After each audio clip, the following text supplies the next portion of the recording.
It's slowing your growth. It's robbing your cash flow. It's stealing your assets. It's increasing your taxes. It's got you on the wrong side of inflation. Avoiding debt, it's keeping you poor. And it's not your fault. I mean, you've been trained to be poor. The education system has done its best to mold us into obedient little robots while stifling creativity, critical thinking, and entrepreneurship. Do what you're told. Don't ask questions. There's only one right answer to every problem, they say. Don't make mistakes. Don't take risks. I mean, this is a recipe for how not to get ahead. And these 7 myths about debt, they're holding you back from achieving the riches that you dream of in the time that you want to achieve them.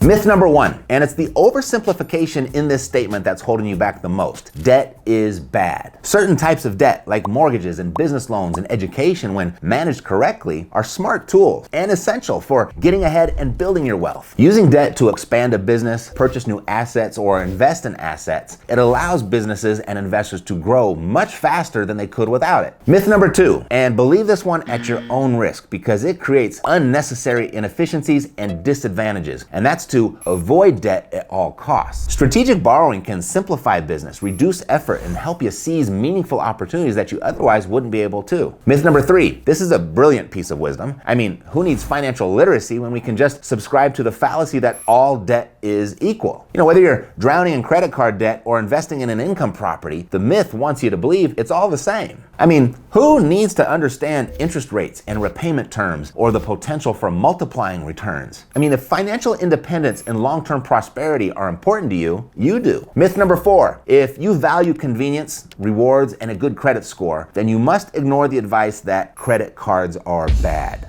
When used responsibly and for the right things, they can be powerful tools. When used by experts, expertly, the benefits can be amazing, but only if you smash the like button. For example, I use my American Express Gold Card to pay for all of our online advertising. That brings in new clients for us and that keeps us in business. And then in the background, this card pays 4 times the points when we run our ads through it. And that comes back to me by way of cash, free first-class travel, access to airport lounges, free car rentals and insurance coverage, extended warranties, and purchase protection. By strategically using this small little piece of plastic, it turns everyday purchases into an opportunity to earn and save. And when it comes to travel, you save a lot. I'm getting on a plane to DC right after I'm done recording this. And the flight, the hotel, and the car won't cost me a dime, all because I paid for my ads with this. So myth number 5, many successful individuals and businesses, they strategically employ debt to grow their wealth and cover necessary expenses. So the myth that debt means you're financially irresponsible, it's not a stigma. It can mean the exact opposite. I mean, as of this recording, there are 0 Fortune 500 companies right now that are debt-free, and that's what you call a clue. Myth number 6, this will have you sacrifice investments, ignore lucrative opportunities, and kick the can of wealth creation continually down the road in exchange for making paying off debt a priority. I mean, there's a place for it for sure, but it's not a priority by default. Myth number 7, depending on interest rates and potential returns, this one could prevent you from ever getting wealthy. I mean, most people think of the debt snowball or debt avalanche method for paying down debt as their only options. But by using the debt delegator method, you can wipe out the myth that you should always pay off debt before investing. The debt delegator method does both simultaneously. I just made a video on this for you, link in the description. I mean, why should you wait to invest when you can delegate the paying down of your debt to someone else entirely? Most conventional wisdom these days, it's keeping you poor. But specifically by avoiding debt, you're surrendering 10 invaluable wealth creating tools. Number 1, capital needed for growth. 2, improved cash flow. 3, asset ownership. 4, tax benefits. I mean, when you work for your money, you're taxed the most. When your money works for your money, you're taxed less, so that's good. But when other people's money works for your money, you're taxed the least. You can't get that benefit without debt. Number 5, leverage. Multiplies your returns on your investments. Number 6,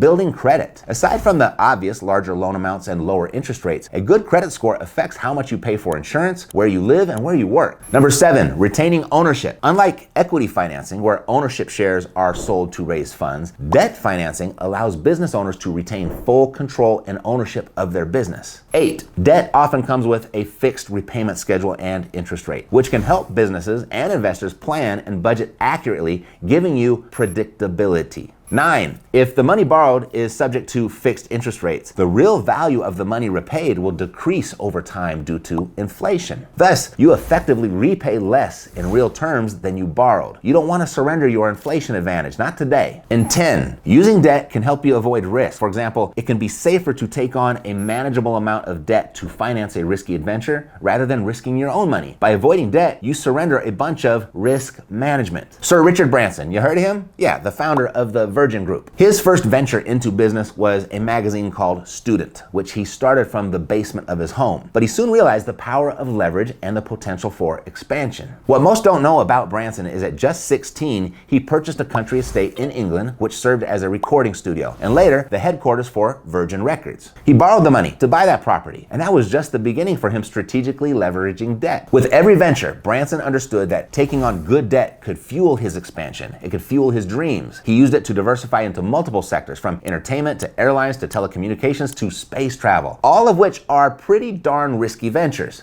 But they were calculated risks, and his key to handling debt was ensuring cash flow. He ensured that his returns outperformed his interest rates. As he went on building the Virgin Empire, his calculated risk-taking and strategic use of debt played a pivotal role. Branson also understood the importance of ownership. When he borrowed money to grow, he wasn't giving away slices of his company. He maintained control, able to steer it in the direction that he wanted. And Branson used debt to manage risk. He had to. Virgin Galactic was one of the riskiest steps he had taken in business, that anyone could take for that matter. I mean, we're talking about space travel. But by using debt as a tool, he was able to manage and offset the potential for financial losses. Today, he's a global icon. His story, it's a testament to the power of a daring vision, resilience, and the strategic use of debt. Without it, we wouldn't even know his name. And that's just one story of many. If you'd like to see the mechanics of how people like Branson use debt to build wealth, and more importantly, how you can too, I pulled this video out special for you right here. Thanks for watching. I'll see you next time. Take care.